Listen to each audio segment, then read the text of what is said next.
Good morning, Black Health Matters family.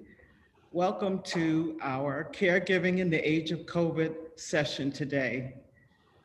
You will be joined by four lovely ladies, but to start this out, I'd like to give you a preview on what we'll be talking about. So today, according to the AARP, the average age of an African American caregiver is about 48 years old. African American caregivers typically care for a parent, grandparent, or spouse who is on average about 65 years old with about two usually chronic conditions. Caregivers in our community typically provide care for a little over 5 years on average in care situations that are more intense, and we all know this, than those experienced by white caregivers.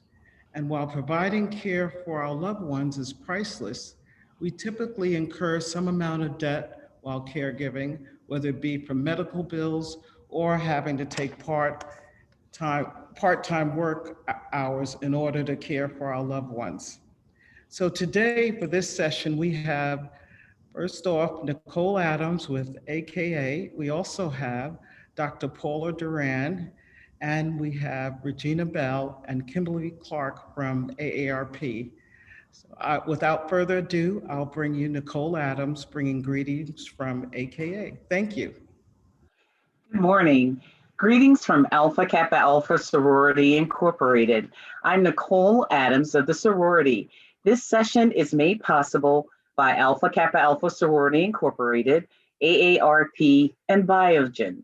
Under the leadership of our international president and CEO, Dr. Glenda Glover, Alpha Kappa Alpha has adopted a platform to uplift our caregivers, and it's incorporated into our program targets. Alpha Kappa Alpha places emphasis on taking care of those who take care of others.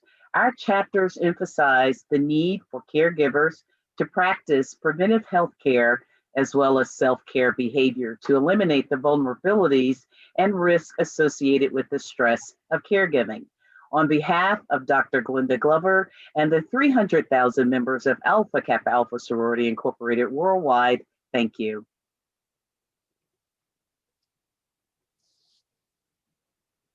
Well, good morning. I'm Dr. Paula Duren, and I have the privilege of being here with this wonderful panel and all of you out there. Thank you for the gift of being here this morning and having a conversation on caregiving. This is such an important role. I want you to know, if no one told you thank you for everything that you do, let all of us on this panel right now say, thank you for the gift of giving your heart, your spirit, and all that you have to the care and handling of a loved one. So I have the privilege of giving, they've already provided some basic information about caregiving. And what we'd like to do is, I have a PowerPoint that I have a few slides. I promise I will not bore you with slides.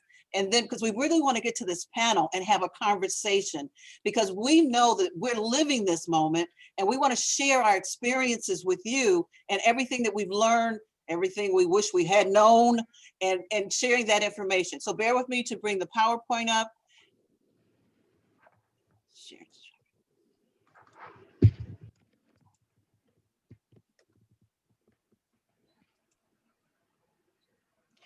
I put together a PowerPoint. I wanted to share some basic facts about caregiving and wanted to start right now by saying thank you to every caregiver that's out there. This pandemic has challenged every last one of us. I want to say thank you. We love you. The gifts you give have meant life and breath to so many people. And this is so personal. And as you hear the stories of our panelists, you will understand just how personal this is. So see yourself on this picture, see yourself somewhere, someone saying, that's me right there. And I feel like you've just recognized the gifts and talents that I give. So let's talk some more about caregiving. Some stats have already been given. What we found in the research is that 50% of our caregivers have health issues. So you already have health issues. You're struggling with the stress and the burden of being caregivers, because everything shows us that it's a 24/7 job. And I say job because it's not just a job. For many of us, it's just who we are. It's just our purpose. We're feeling isolated because and this is generic in terms of caregiving, a sense of isolation. We're in the house with our loved one, and in the process, we're not necessarily connecting with people. We often feel misunderstood. It's like no one can appreciate the struggle that I have every day. They can't deal with the fact that I need to have the bath done at this time and dinner at this point and this done at this time. It's often misunderstood. But what we sometimes don't remember is that 30% of us die before the loved one dies. That's a statement about the stress that you're living. It's a statement about all of this intensity around the work we do. And we have a reluctance to ask for help. So we've got all this stress, we have these major health issues, and we don't feel understood, and we still won't ask for help, becoming more isolated ourselves. And I want you to know though, and I know I made it sound like it's just awful. No, this is probably the most important role that I feel that anybody could serve. The role can be extremely rewarding. There are moments that you will have that no one else will ever have. As I cared for my mother with Alzheimer's, I had moments where she would say things to me like, I don't know you, baby, but I love your spirit. Those are moments no one can take away from you. So it's a gift to be chosen to do this work. And I want you to know everybody can't do it. So now we started with caregiving. Let's layer on top of that COVID-19. Well, we're already social distancing, and we were social distancing, and we need to continue to reinforce it. But it's also increasing isolation. So isolation is increasing. There's this huge feeling of loss. And this loss is loss of our traditions. Some people feel like they've lost their freedoms. Some people feel like they've lost access to others. So we're isolated, an increased feeling of loss as a result of COVID.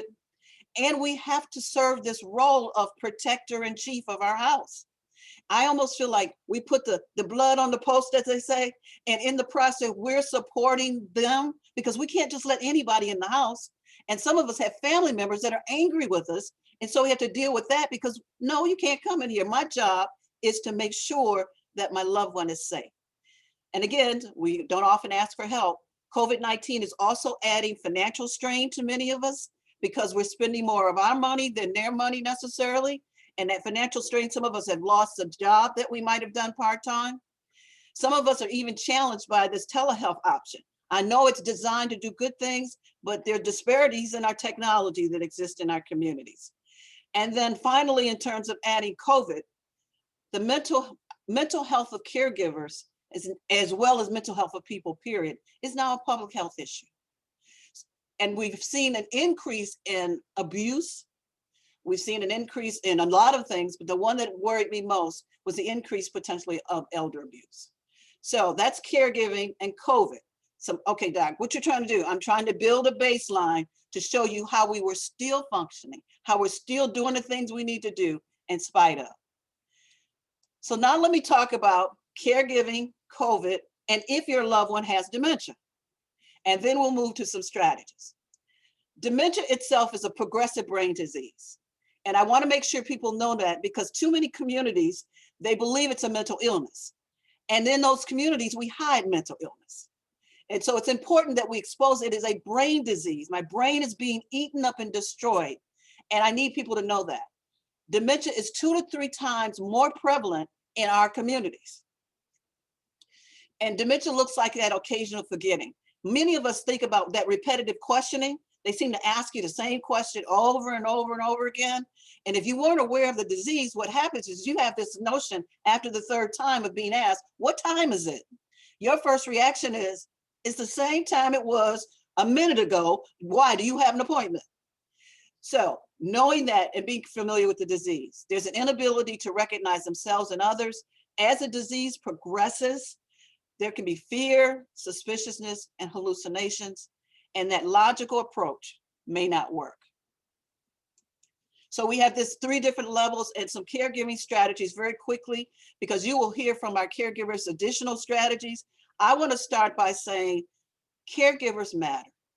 They are essential workers, just like anybody who works in a hospital. They are essential workers and they deserve to be healthy. You deserve to be healthy. You need to learn about the disease. Make sure you have the necessary paperwork. I mean legal documents, so that you can provide the right type of care, that you have a care team if you can. Understand your stress signs, because when you understand your stress signs and you're able to manage yourself, it's less likely that you're going to be inappropriate towards a loved one, which you never want to do anyway. But there are moments you just have to have a timeout. I need you to see your doctors. I find caregivers all the time are making sure that their loved ones get support, they're eating properly, they're dressing properly, they're sleeping properly, and my caregiver has not gone to see their own doctor in months. Stay connected to others, and we have 7 care strategies that look at your spirit, your mind, your heart, the use of music, the use of all kinds of tools to help you support your loved one. And it is okay to ask for help. You are a wonderful person, but you can't do it all by yourself. And with that, those are my few starting conversation moments. I want to turn back to our panel because do I give it back, Nicole, back to the panel itself or to you? Actually, it goes to the panel. Wonderful, thank you. Let me get this picture out of the way. So in providing that basic information, we want to talk among ourselves because this is a conversation. And with that base knowledge, let's turn to our colleagues on the panel.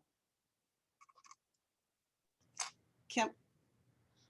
Good morning. Again, I am Kimberly Campbell, and I am the state director for AARP in Mississippi. So work-wise, I do a lot in the caregiving space. That is one of AARP's big initiatives and bodies of work that we embody. And Nicole, a shout out to you. I too belong to Alpha Kappa Alpha sorority. So we do a lot with sorority sisters, but really with the entire Divine Nine when it comes to caregiving. On a personal note, though, I have a mother, well, past tense. My mother transitioned 11 months ago today, as a matter of fact. So I'll be honest, ladies, I'm trying to keep it together for you all today. When you're in that first year, yes, the day of the month just still does something to you. So 11 months ago today, she transitioned.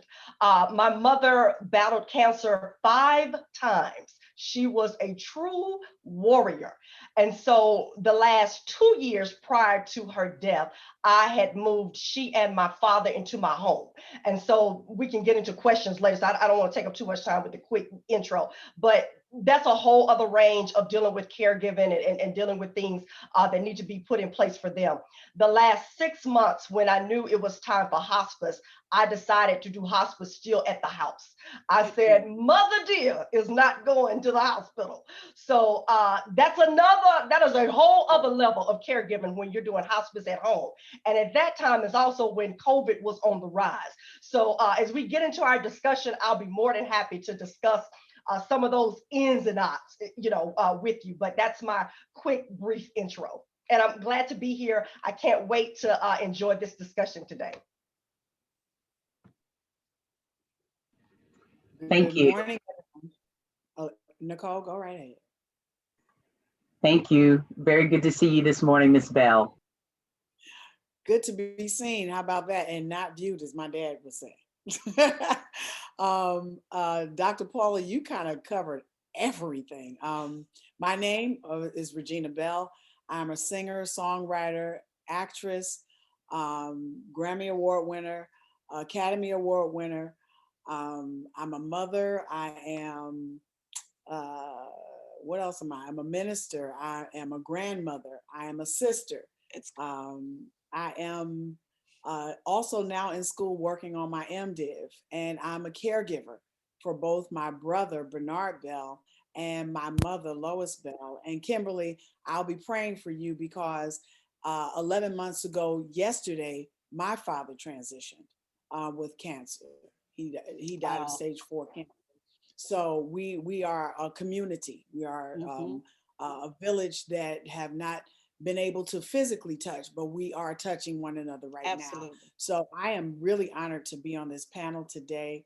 And I'm looking forward to learning some things that perhaps I did not know.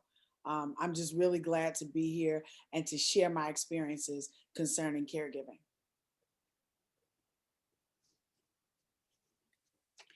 Well, it looks like that I gave a little too much information up front, but we have a Q&A session now, and we can start that Q&A. But let me just formally, I get so excited when I start thinking about caregiving. I did in-home hospice, Kimberly, with my mother and my father. And mom had Alzheimer's and dad had vascular dementia. So let's go with the panel questioning. Regina, the first question I believe was yours. Let's kind of reconnect to that. Okay. Scheduling appointments for my brother is challenging. However, thank God for technology. I'm able to have Zoom calls with not just him, but his doctors and his nurse, facility caregivers at the facility where he is. He's at a rehab facility in Buckhead, Georgia. So technology has made this what could be really a very trying time right now. It has given us some way to be able to connect to the people that care for him and that reach out and touch him that I cannot. I thank God for FaceTime and Google Duo and apps like those that I'm able to see my brother. So that, our family is a touchy-feely kind of family. So I'm used to being able to put my hands on my brother, kissing my brother, and telling my brother how much I love him, and not being able to do that really, it wears on you after a while. Yes, but does. Having technology really has played a huge role in being able to connect the dots where you otherwise would not be able to. Well, and the next question was, it's directed at me, the challenges of being a long distance caregiver. That is probably, and those of you that are traveling constantly, Regina, I think about you and the challenges that you have, even though it's not long distance, it is in a way because you're constantly moving at the same time. The biggest challenge, there are a number of challenges, but some of the biggest ones is making sure you understand the needs of the person you're serving. Because even though it's long distance, you need to be sure what you're doing. So when you start looking for resources and support systems, folks that can add to your life, that you know what services they might need. And if they're in another state, part of the challenge is understanding the resources in that community, ensuring that those resources can be tapped. And I think Regina said that you're building a community. You've got to build a community. You cannot do this by yourself. But I want you to deal with your guilt too. Because the issue is we think we're supposed to do it all by ourselves, but you can't, and you're setting yourself up to be unhappy and unhealthy at the same time. So local resources, have an emergency backup plan, because there are some times you can't be there, but there has to be people that you can call and say, look, let's enact it, let's make it happen. Let me know tell me what you need from me. And it's important to also, in knowing their needs, you also need to deal with how we communicate. We need to be clear on how we communicate, that we don't have any stuff between us, because I have found that if we've got junk with each other, we will never be able to effectively communicate with each other. So those are my thoughts about long distance caregiving. If others, feel free. Let me just add a few things in there, sources. But first, I want to back to the point of, I always tell people, if you have not been a caregiver, keep living. And if God blesses you enough, the gift of being a caregiver, because this truly is about service, and Yes, it's about leading from your heart and compassion. And you've got to get ready for it. It can sometimes come at you hard and furious. And you cannot be someone that's going to stand on the sidelines and say, I'm overwhelmed, I'm going to give up. No, because I look at it like, I know the battles that my mother and father fought for me. I stand on their shoulders. And so I was not going to drop the ball for them. Now it was my time to take care of them, in particular, take care of my. But I come from a very strong spiritual basis, a proud member of the African Methodist Episcopal Church, 5th generation, as we say down here in the. And that really fueled me. I very seriously, because it comes to where there for her journey of 5 times healing, prayer, and every time you got that answer, you were like, thank God, and then it comes back again. But there's something when you have to change, and the prayer is no longer that she gets healed in the physical form on this side. That's right. It becomes, God, give her peace. And if the healing has to take place on the other side of the River Jordan, give me peace to accept that. Yes. And when you can do that, that's when you can really embody your full role of caregiving on that level. And that's when you also have to tell yourself, I've got to be here not only for her, but I've got to take care of me. Yes, And I'll be honest, absolutely. I am a divorced mother. I've got 3 girls. God bless me. We need a forum on just being a mother to 3 girls. Let me tell you. But it was very challenging, and my job is very challenging. I travel a lot. I'm in DC because of ARP quite a bit, and so it was very difficult for me to balance. My siblings are all elsewhere. They're in New York and Pennsylvania. So I'm the only one that stayed in the South with my parents. And so it was challenging to have everything on my shoulders. But Dr. Duren, you were right. I got to the point where I said, I needed a team more so actually for me than Yes. just my mother. Because I'll be honest, I got to the point where you're not going to do it the way I do it. I don't like that. She doesn't want it done like that. There's a process. But I learned, but what I did do is say, okay, but maybe you can help me with some of my other stuff. You can help me with the scheduling. You can help me give recommendations of, 2 and 3, because Dr. Duren again and Ms. Bell, you were right. You can't just have one person on standby. Sometimes you've got to have That's 3 right. or 4. Because everybody has lives, they will drop the ball. You got to be somewhere that you got to be at, and so to be there for them. And so I just wanted to say that it is a big journey, but I want people to embrace it, because really, when you think about it, you've been loved so much that it is a pleasure that you've loved somebody so much that you're there for them in their time of need. A girlfriend said it best to me once. She said, it's a blessing to see you be able to have your mother like this. She said, because of my brokenness with my situation with mine, I can't imagine even taking care of mine, because mine was never there for me. And I thought, my Lord, that, it changes your perspective of how you say caregiving really is a gift. But you've got to find a way to have the right resources to give you strength to move through it. And so quickly with ARP, I want everybody to remember this website, aarp.org/caregiving. Again, that's aarp.org/caregiving. That is a plethora of information from, balancing work life, from veterans needs, from dementia. I mean, everything, prepared to care, everything that you need to know about caregiving. We also have a helpline, and that number is 1-877-333-5585. In Spanish, that number is 1-877-2013. You can reach those toll-free lines. They can provide more information from you. And Dr. Duren, if you just kind of help me remember, I want you to come back and talk about legal aspect, because I can put my attorney hat on you for that the next round. Well, let's transition. Can I just butt in just 1 second? Because you hit some really important points, Kimberly. First of all, we need to understand that caregiving, what it looks like, it's not just the person who washes and cleans the person you're caring for. Caregiving is also the financial aspect. Somebody can do the financials better than you can. Caregiving is somebody who maybe organizes the medicines, being able to kind of organize it so that you're not taking in a bag of bottles into the doctor every time you visit, but they actually log them and show the doctor, this is what she's taking, or this is what he's taking at this hour and how many times a week. Caregiving is somebody who comes in and cleans up the space so that you have a clean space in which to operate.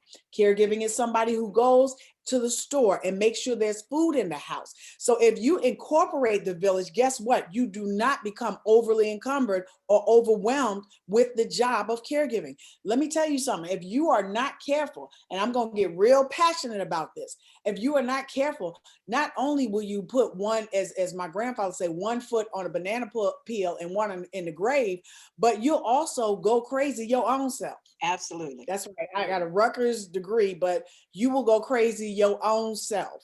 Yes. Because it's too much for any one person to handle.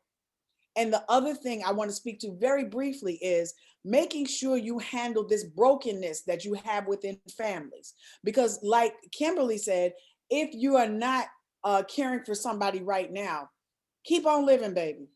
At some point, either they will have to care for you like I was in 2009 when I had to be cared for with a brain tumor, or on the flip side, where I am right now, caring for somebody or caring for somebody's.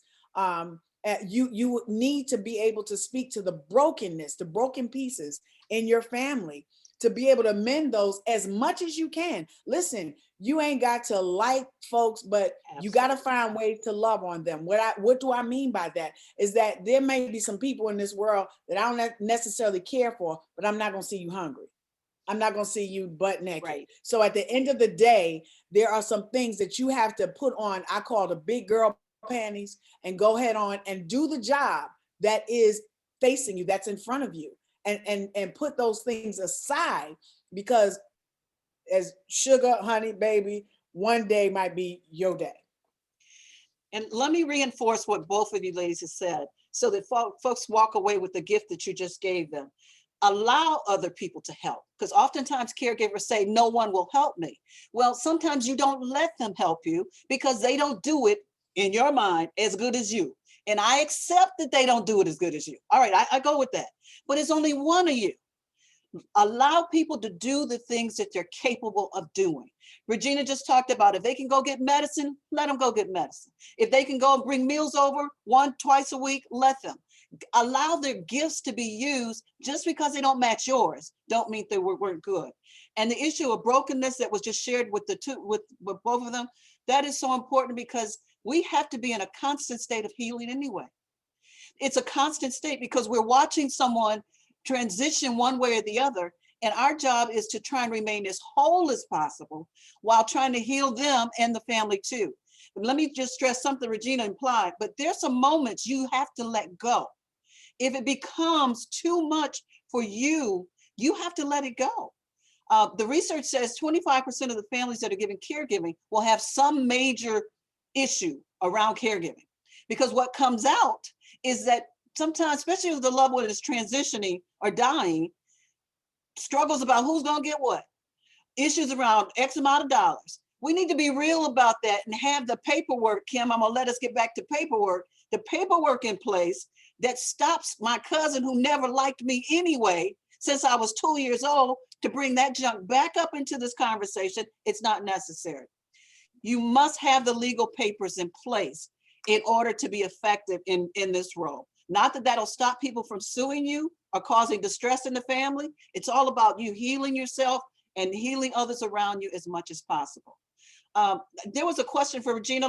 Regina, what do you see as one of the major emotional highs and emotional lows of caregiving? Wow. Dealing with the highs, I think, well, I'm gonna go into something. I don't know if you have it ready, but I had a picture that I had sent in. But one of the highs is actually being able to connect to my brother, being able to see, the work that I'm doing. It's making a difference. Having a conversation with his medical team, but then also having conversations with his friends to give him a call and, kind of reignite some of the relationships that he hasn't been able to kind of keep going over the years. My brother has been in a rehab facility. He was in a rehab facility in New Jersey for a year, but the last 4 years he's been here. And so because, his children couldn't keep it up. So my mother, myself, and my dad decided we would take up the slack. And so, the highs are being able, pre-COVID was being able to see him 3 days a week, being able to see him in rehab, being able to see him sit up. And, once, my brother first went down with this stroke, he was on a life machine. So he couldn't do anything but blink his eyes. So being able to have a conversation with him nowadays and to hear him tell jokes and all of that, to hear my brother's former pastor, pastoring like kind of at home, one of the people that helped to pastor him, he gave him a full scholarship for Bradley Bible Institute. So now my brother's in school at the rehab facility, you better holler at me. Somebody better go on and shout for me right now. Do you hear what I'm saying? So that incorporation of the village and allowing them to help with this healthcare thing is so very important. The lows of it is, you know, seeing my brother in that position and coming to the reality that, you know, my brother may never be the person that he once was. That's the hard aspect. My brother was a very lively person. As for those of you who don't know who he is, he's a songwriter, singer, musician, producer, has written for the Winans, for Bobby Brown and Whitney Houston, myself, Patti LaBelle, Michael Jackson. He's a major entity. So to be able to see him, and he's at a point where he's not able to do the things that he once was, that's certainly part of the lows. Not being able to touch him in COVID, that's a part of the low. But I'm thankful for the things that I do have, because guess what? It could be 10 times worse, and I've seen 10 times worse. So I'm thankful that God gives me the strength to keep going and do what I need to do based on what we have to work with. That's great. One of that whole connection of not being able to touch them, that's a struggle for everybody right now. And just the fact that I lost 3 family members as a result of COVID, and you couldn't touch it, and your traditions were gone. All the things you normally would experience have been taken away from you in that regard. But you find other ways to bring emotional closure and supporting each other in this process. The question, Kimberly, I want to address to you. AARP has all kinds of wonderful services. Are there ways that AARP can help us think through the pandemic when we're caring for loved ones? You know, a few things, depending on your state, different state offices are doing different things. Nationally, again, on our website, through some of our newsletters, we send information out that is like real-time information, what's going on in your state dealing with the pandemic, and also how you can work around it. Right now, virtual is the way. I mean, you know, some states you can, if your loved one is in, let's say, a long-term care facility, you can have some type of visitation at this point. That's not every state. Most of them still want you to do virtual visitation. Some of them will actually even work with you to where you can come to the window and they'll have your loved one at the window or at the glass door, because some loved ones, you know, are nonverbal, but they know you though. Their eyes light up when they can see their loved one in close proximity. So these are the things that you want to work with. I also want to quickly bring up legal, because I've seen some of those things in the chat. So prior to ARP, I served in 2 roles. One, I served in the House of Representatives. So I did a lot of legislation that dealt with wills and estates, especially when it came to our older population, to make things more safe and sound for them. And also in my practice of law, I did a lot of wills and estates planning. I cannot beat this horse enough, y'all. And I said, y'all, yes, I mean us, especially those that look like us. We have got to do better with estate planning, legacy planning, and wills. Let me say that again, because I do this all the time and we still won't get it. You know, we tend to think, oh, that's for somebody that has all this wealth, millions and millions and millions of dollars. Trust me, I have seen families in the family court fight like dogs over a painting of a donkey, and it has destroyed the family. No, so seriously, you've got to have these discussions. You've got to put your stuff you know, you've got to plan your stuff well. I mean, I'm 49 now. I've got my will. I update my will every year. You know, I update who's getting what, you know, from all my accounts and everything. Again, being an attorney in the family, my parents had the same too. When I knew my mother was getting to a certain point, I made sure that we had all, you know, I had all legal authority and power of attorney, you know, because my father was like, look, if God forbid someone's got to make a decision, you know, for finality, I don't want to be the one. You know, that's just the type of dad I have. It was too hard on him. So he's like, you need to make all those decisions. So these are discussions that you need to have before the accident, before the diagnosis of dementia, before, you know, the stroke in the hospital, before all this other stuff. In particular, you know, because again, sometimes we don't like to end stuff. Y'all know where I'm getting ready to go. Some of us have been married to people on paper 30 years and we've not seen them in 28 years. It's ridiculous. And so then when they die, all these other people are coming in, or the ex that they've not seen in 28 years is about to take everything. You know, we have to do better with taking care of our business. You do not move forward until you have put a period behind every action that you've been involved in that deals with money, that deals with property and children. I know I'm gonna go there, y'all, because I can't help it. Mamas, yeah, daddies, maybe. Let's be honest. Where there are a lot of children involved, you need to be speaking to that. Daddies, if you're on this, you need to be speaking to who is going to get what. Because I tell you what will happen, because I've seen it in court. They will all fall out the woodwork and say they belong to you. So those two children that were the caregivers that did everything for you, that had been there for you for 50 plus years, now they're in a battle with all these other people that nobody even knew existed. So, you know, I'm trying to make light of it just to keep you entertained, but I'm really serious. You've got to take care of your business. You know, caregiving is about the heart, but it's also about the whole cold facts of taking care of business. You have to be vigilant to make sure things are put in place appropriately. Again, the love side of it, and I just wanted to quickly add, Ms. Belle, thank you so much for what you said. It resonated with me about the highs and lows. I think for me, one of my lows was I was prepared to lose my mother. You know, my brain was able to say, she's almost 81.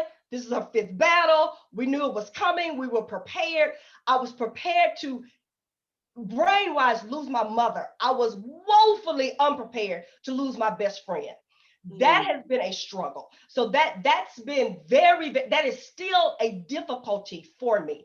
And ironically, and I know I tell this to people and they're shocked when I hear this say this. Yeah, I get the highs that Ms. Belle is talking about. You have those highs where they're doing well, they're speaking with you. But one of my biggest highs was in the last moments with my mother. Being able, and because I had prayed to God, I said, God, do not take her when I'm away. Don't take her when I'm down the street getting some medicine, getting some groceries at work. I want to be right next to her. And the fact that God granted me that to be right next to her. And Miss Belle, you will love this, because believe I'm not just saying this because you're on here. She loved Baby Come to Me. I played that the day of her transition. She loved Prince, believe it or not. I played all of Prince, and then we had to wrap it up with some gospel music. And I felt in that moment that I had done all that I could do. And I finally whispered the words to her, Mother, I love you. If you're ready to go, you can leave. I got this. I got the family. I'll carry them on. She left 22 minutes after that. That was a high for me. That was a high. And that's what caregiving is about. When you get to the end, it's all of the beginning, but it gets you ready for the final transition. And if you do it right, you do the legal right. And like you said, Dr. Duren, don't leave anything on the field. You know, deal with any issues, say what all you have to say. But at some point, especially if we're the younger one, you just need to let that stuff go. Let it go. Let it go. Just let it go and forgive them, forgive you, move on and give them some peace, because you're going to stand in front of God one day. You don't want to get there with your heart dark and that you did not release somebody and give them peace and forgiveness. And Ken, let me add to that wonderful sharing is the whole conversation. That must be your picture. Regina, is that your picture? Yes, man, Kimberly, I'm in tears here because, wow, I mean, just that's the greatest high to be able to, you know, in some respects, I'm thankful to the season of COVID, not for the people that have lost their lives, but because of COVID, I was home. So when my dad transitioned, I was right here to help make the decisions, to ease my mother's tensions, to know that she's going to be okay, because, you know, now that my dad, that was her right hand, you know, and I'm a daddy's girl. So I know what that is to, you know, feel like a big part of your foundation just leaving you. But I knew that that's what God was calling for. So I had to answer that and deal with what I had to deal with, because my work wasn't done. This picture that you see of my brother, because of COVID, I haven't been able to see him, but every now and again, he has a feeding tube and a trach.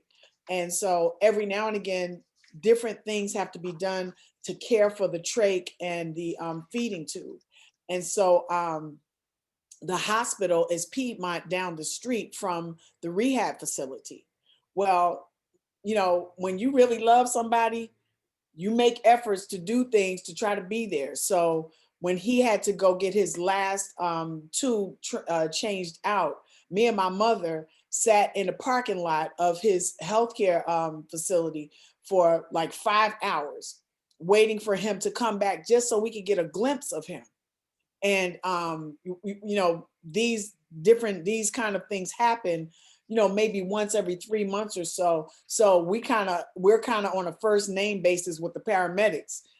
So, you know, we always ask if we can approach him, and they're always, you know, really great about it. We make sure that we're masked, so because we want to protect him, but just getting an opportunity to touch him and to see him and to smile on his face because he's able to connect with people that he knows loves him. There's nothing like that. So in terms of the brokenness in families, you got to get rid of that. Yes. You got to get rid of that. You don't even know how long you have. You don't know what your situation is from today till tomorrow. And please excuse me, but this is such a sensitive place in my life. But I need us to understand handling our business. Yes. I'm so thankful that my father had a will. My father had an insurance policy. When my father left here, all I had to do was execute everything that he wanted me to do. I didn't have anything to do concerning the money and the financial aspects. And so, you know, I'm so grateful that he cared enough. And listen, my father didn't even want to really have that conversation, but maybe a year prior to, he started having it. And he wanted to make sure that my mother was okay. He wanted to make sure that I was okay. He wanted to make sure my brother was okay. And when he left here, he was sure that I would handle things and I would take care of things to the best of my ability. And I incorporated as many people in my village as I possibly could. My father is a veteran. So I made friends with people at the VA office to know what are his, what things can I be a part of? What programs can he be a part of while he was yet living? And even now we have claims in basically from when he, you know, was here that haven't been serviced yet. So I'm just so grateful that I had parents that cared enough. And guess what? They got me straight because I had to start getting my life together. I'm like, look, my father left here. He was 82. My mama is 82, going to be 83 this year. And I'm like, nah, Gina, you messing up. You need to go take your tail down to the court office and handle your business. Get with your lawyers. Make sure your kids understand what it is your directives are as it concerns your as you get old and things that you want for your own life. So and Black families specifically, I don't know why we don't want to have these conversations. It's almost like we feel like if our kids want to push these conversations on us, we feel like they're trying to kill us. Look, wake up and smell the toast because it's burning. You know, no day is promised to you. Even in the best of health, you can leave here tomorrow. So don't leave the people that have to care for your situation after you're gone. Leave them an opportunity to be able to grieve you properly. My father left me with that. That was a gift. That he had handled his business so much so that I was able to grieve and go through what I need to go through. And I didn't have to deal with, oh God, how I need to go fund me. And I'm not knocking anybody that has to do that. But I'm saying, and I have the money to have taken care of my father. But at the end of the day, my daddy said, no, that's my responsibility. Let me take care of me and let me take care of your mama because that's my responsibility. So in the African American community, we have a lot that we have to contend with just from a historical standpoint, just from all of what we have dealt with down through the years, what we have seen over the past year with Black Lives Matter and the whole thing. Listen, don't add on to everything that we already have to deal with. Regina, let me add, first of all, this panel is a gift. Let me just say that. It's a blessing to have people that will open up their hearts and be honest in the process of this, because this is an important conversation. As the group was talking, I want to just reinforce that you need paperwork on yourself. Too often we're caring for someone and we don't have any clarity on what happens to us or what our needs are or how we want to be cared for. I want to dictate if I do not resuscitate tonight. I want to dictate if you put me on a machine. I want to do that now while I have mental capacity to make that decision versus having to go to court. And when you go to court, oh goodness, you don't want court in your business, period. We were one of those families where there was no will. And we were one of those families where we had the fight. We were one of those families, Regina, with the broken. And I ended up getting care, the guardianship of both of my parents. Well, I'm from a big family, so they didn't go over big. But my will was to do what was best at that moment for my mother and father. I wanted to ensure that the last days were the best days. And so please know, if you can get this conversation going now, and a lot of our older adults don't want to talk because they think you want to steal their money anyway, because some of it's still under the mattress. But then in addition, there are some younger people, not everybody around you loves you either. So some of that stuff is clear why they don't, but try to have the conversation. There are sources and resources that can teach you how to have that conversation, and just start trying. Let me just, the sharing that you had with your parents, I want to share that my mother, as she passed, we were in the hospital. It's one of those moments that you start saying, am I taking them back to the hospital for me? Or am I taking them back to the hospital because they can get some care? I had taken, my mother had been in the hospital for 3 months straight for at least two times. We were in there one night, 10 o'clock. And you know how you finally, the Lord just placed upon your spirit to say, Paula, is this for you? Or is this for your mama? My mother was on the gurney, hadn't spoken in 2 days. God will deal with you, as you all indicated in that conversation. And so it was then 5 o'clock in the morning when the doctors came in. But prior to that, it came to me that I was trying to keep my mother alive, that I had not given her permission to do what she needed to do to transition. They hold on for us. We need to be healed enough to allow other people, if they transition, to transition. I leaned over that gurney and I whispered in my mother's ear, Kimberly, I said, Mom, I'm good. You need to go, do you.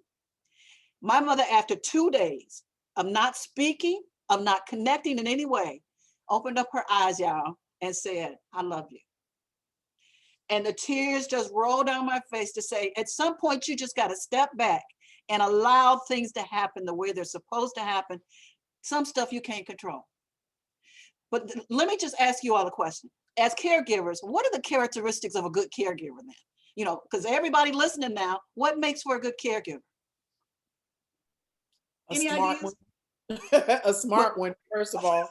A good caregiver, a smart caregiver, I can't say it enough, understands they can't do it all by themselves. That's right. A smart caregiver is a person who can navigate through the responsibilities of what is needed for the person being cared for. Yes. A smart caregiver or a good caregiver is a person who recognizes their gifts. Okay. Listen, let me say something to African-American families. Stop putting it on baby girl, who is the last person at home to be the caregiver. She may not be qualified. That's right. It may take somebody coming from their home in Omaha or Paducah, Kentucky, to come back home to Tuscaloosa to handle a big mama or a papa in it. It might take that, because the person at home is not necessarily the person. And we as a family, we think, well, you in the house, you ought to be the one taking care of it. That's right. Well, no, if they ain't gonna do the job right, no, you don't. No, you don't want them to care for them. The good caregiver, the smart caregiver, is the person who looks and assesses the situation and says, okay, this is what we're working with. I'm good at this, and this. Some of us are like Kimberly and says, you know what? I'm taking care of my mama, but here's what I do need. I do need you to orchestrate and help me with the scheduling of the doctor's appointments. I do need you. If you can't cook, I need you to find somebody who can cook and can keep it in a budget that's going to make sense for the family, so that if it's something that is, in other words, I'm in a probably a different class. in the mornings, I feed my mother on a plate. Mhm, Okay, mhm. I that's just a thing. I want to put her food on a plate. We have isms. Kimberly, I know you get what I'm saying. Yes. I make Yeah. sure that when we have parking lot church right now because it's COVID, so ain't nobody trying to catch That's right. COVID. That's right. So people sit in their cars or whatever. I make sure my mama is dressed to the nines. My mom wear hats every Sunday. That's her thing. There are things that we have to do to make sure that our Right. people are okay. So guess what? If you can't do it all, be smart enough to understand that you can orchestrate and give people different jobs that's going to do what? Make the job perfect, make the job run smooth. Dr. Paula said, hey, you got to have a backup plan. That's right. Where is your B, A, B, and C plan? Yes. I went out of town one time. My dad couldn't get to my brother. Well, my classmate from high school, who my brother knows, who is also a nurse, actually lives 10 minutes from where the facility is. I called her and said, Iris, I need you to run down there because he's been ringing his bell since, it's 3 o'clock in the morning. I'd hate to wake you or whatever. Listen, I wouldn't ask if I didn't need. Can you go down there? Guess what? Because you asked not, you have not. I asked, and she got up out of her bed, went down there to see what the deal was. So at the end of the day, utilize these aspects. There may be, if your people go to church, there's a whole group of folk at church that probably are waiting on, sitting there waiting for you to ask them to do something. If they live in a community where they've been living for the last 20 years, there are neighbors who are just waiting for you to ask them. That's right. And they're friends that they have that they talk to on a regular. Maybe there's something they can do even from long distance. That is the smart caregiver. That is the good caregiver. Yeah, yeah. And let me just throw in, and I think Ms. Bell, you hit on it. A good caregiver is one that knows their limitations, because you're gonna make a lot of mistakes if you don't know your limitations. That's right. And you've got to be open to being helpable. I'll be honest. That was one of my faux pas. I'm kind of a perfectionist. I'm kind of just very rigid. This is how I want. I got it. And I had tons of people from my church, from my sorority, from my links. I mean, just tons of organizations I'm connected to. I've got friends that are, nurses, that are doctors, that are nurse practitioners. They're like, what are you waiting on? We've been just waiting for you to ask us for some help. So until I started doing that, I mean, the floodgates open. And then, God spoke to me too. He said, sometimes you have to understand that you will block somebody else's blessings because I've assigned them to you to help you. And you kept closing the door and saying no. So there's a point to where you understand that you're not walking in the spirit and you're not in divine order when you're not open and helpable to letting others come into your life and help you on your journey. So, you've got to reach out. You got to get help, and you got to take care of yourself. Don't forget that. Before we close, I don't want anyone to forget that. We know what we've got to do for our loved ones, but do not forget your health. And I mean your physical health, your mental health. That is, oh my gosh, your mental, emotional, spiritual, and even your financial health. If you're not good with dollars and cents, get you a financial planner, especially when you're doing caregiving. That can be a part of your team to not only deal with your loved one's financial issues, but yours as well, because they will bleed over. They will bleed over. So you've got to be prepared for that. I was fortunate, as I said, my brother's all the way in Philly. So Philly's like 17 hours from Mississippi. But he was the type to where I could get on the phone and say, look, I need X amount. It didn't matter what the X amount was. It was like done. I could call it, I need done. You need people that can move like that. If we had to talk to a doctor, he was like, look, I talked to him last night. I got him on the Zoom myself. This is what he said. This is what you need to do. So you got to be open to that. Because even with that, I was like, no, I got it. My brother's like, no, you don't. I'm going to do this. Right.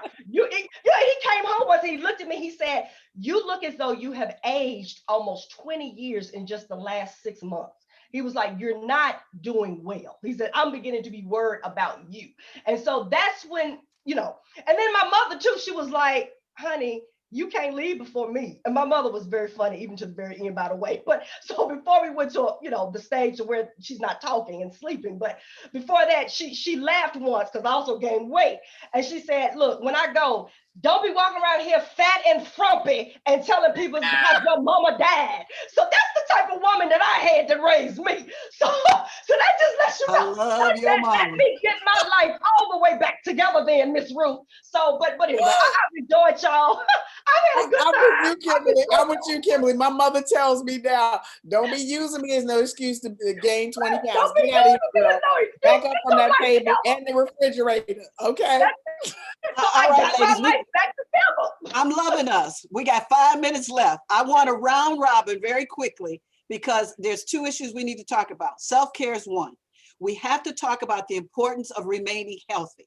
What I need you to do is give me 3 things really quickly that you emphasize that people need to be doing for themselves. Regina, I go walking. That helps me clear my mind, think about everything I need to think about. Occasionally, if I have to scream while I'm walking, I do that to get it all out. For myself, I'm a musician. Music helps me. It's a healing factor. Yes. So those are things I do to help myself. I make sure that every now and again that I treat myself to certain things that I would not ordinarily treat myself to, simply because I know of all the things that are on me between church, between being a mother, between being a grandmother, a minister, a musician, a wife, a sister, a caregiver. I have to take time out and say, you know what? I'm not doing nothing today. I'm not even washing today. Okay, whatever. I don't even care who knows that. I ain't doing nothing today. And guess what? I'm watching Betty Davis, and nobody better not knock on my door. And that's right. The way we do it. That's right. 3 things. Come on, Kimberly, give me a couple of points. Quickly, do whatever brings you joy, do it. Whatever that is, do it. Don't put it off saying, I can't afford, or I need to be here for mom. No, get out. And that's the other thing, change your environment. Sometimes I just had to get in my car and just drive. I had no destination. I just had to get out of the constant being in the house. I had to change my environment. And be open to enjoying friends and be guilt-free about that. Don't carry that on your back that you had a dinner with some friends. That's really important to be concerned and be selfish. You've got to find little bits of time to be just totally 100% selfish and concerned about you, not parents, not siblings, not children, just you. And of course, you got to keep your spiritual life intact. At least for me. Let me just say it for me. I had to keep my spiritual life intact. There's no way I could have gone through this valley season without God. And just absolutely, because we are whole people, mind, body, and spirit.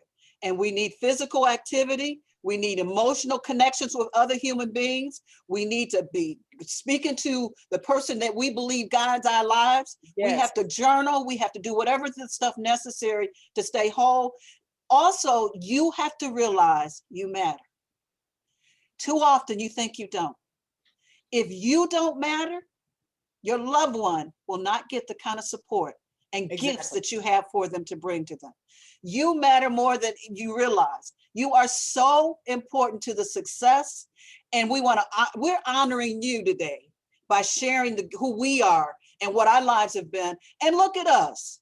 Them some fine sisters. What y'all talking about? So no, you can live through this moment, but you have to honor yourself that you are important. And that's one of the things we want to emphasize as we look at the gifts.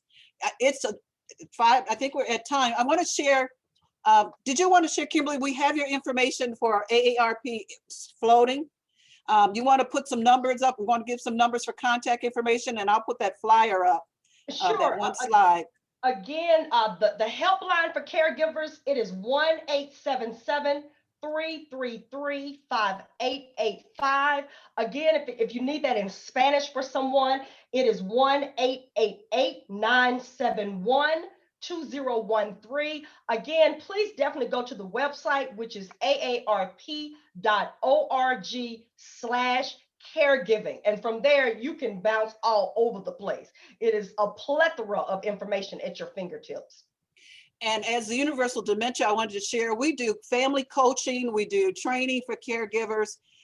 just a wide range. And we have a number of tools that we've designed. And our most recent tool was called Loving on Empty, because there are some moments that you feel like you don't have anything else to give. But it comes, that Regina, we just pull it from somewhere, don't we? Yeah, It's all coming back to. I say often that, you know, sometimes even when you're praying about stuff and you don't hear from Jesus, and I want to tell you today that a silent Jesus is not an absent one. You just hold on and be strong, because God hears all your prayers. And sometimes you have to go into meditation and just lock down and say, you know what, I just need to heal from within. And so I can deal on the outside. That's right. That's right. Okay, who is that? I'm trying to connect to our timekeeper so that we know that we're still honoring the proper time. Stop this share. As we keep continue until they tell us to get off the screen, we just make this thing work. Well, but let me just add, as we're getting ready to close out, you know, again, I just want everyone to really find their joy, find their inner peace, understand that you have been anointed. We all have a blessing. We all have an anointing on our lives. God has sent us here for a divine purpose. You've got to walk in that. Don't run from it. You know, God is whispering to all of us all the time. You know, and sometimes some of us get off track because we're too busy trying to see how God is blessing Regina Belle and Paula Duren, and we're not listening to him when he's at our door trying to deliver us. Trying to bless you. That's so right. Stay in your lane, walk in your blessing, walk in your purpose, tap into your joy. That too will help you be the caregivers that you need to be, the wives, the mothers, whatever your role in life is. But even in that, don't forget about you. That's something my mother taught me. She said, you're not just all these labels and all these hats that you wear. You're you. God said that you were special for whatever reason. He sent you here. So understand that you have a purpose and you are divinely and uniquely created. Don't ever shy away from that. And don't let people in your inner circle that don't respect and value that blessing that's on all of our lives. Yeah, and also reach out to AARP, because as Dr. Paula said, there are a plethora, a wealth of information that can help you, especially as a caregiver, being able to reach out to somebody who can help you on your journey, because this is not easy. Even to the men that have to take care of some of their female, the people that they're caring for, like their mothers or their grandmothers, and to some point that maybe it's embarrassing or things that you never, you know, even the one you're caring for thought that they would never be in this position where my son or my grandson had to care for me. And I just want to encourage you today. And also for the ladies that are taking care of fathers and so on, such and so forth, be encouraged. Be encouraged. I know it's a difficult task, but you've been called and you can do this. We are made of the good stuff. Our people have come from a long way.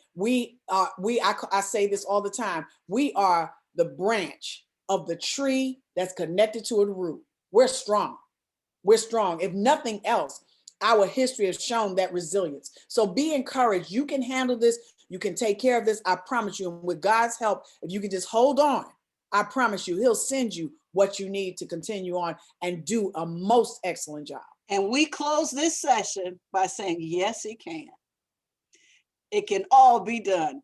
Thank you for the gift of your time. We're closing the session. I think we may have gone over, ladies. Thank you, everyone. We love you. And love Regina, y'all. Kimberly, it's been my pleasure. So much. I love y'all. My new sisters in the name from different misters. Yes, y'all be blessed. Yes, and ladies, Lisa? ladies, you can actually continue your conversation at the AKA booth in the exhibit hall. How about that? Great. Thank you. you. Thank you, ladies.